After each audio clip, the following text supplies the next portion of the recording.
this is a prototype for a tutorial that could be embedded in a website.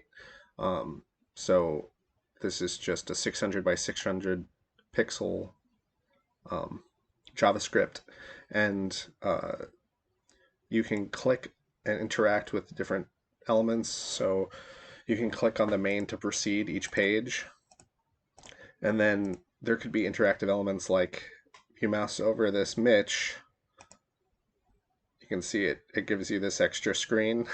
So there's a lot of options, but it's just sort of meant to be a demonstration. Like obviously you can change the dimensions, you could add sound and stuff, and then another cool thing is that it is actually an in-browser software called Wick Editor, so you could easily change this dynamically um, without having to do a lot of work remotely.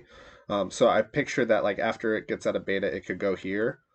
And then even if you're that uncomfortable with this kind of interface, you can also do text in like a photo editor like Photoshop and then just embed images to drop in on the text layer. And then the different scenes would just already be built out theoretically. So yeah, you can check this out yourself on by just clicking the um, icon there, and it should pop up in your browser, and you can see what it's like. Thanks.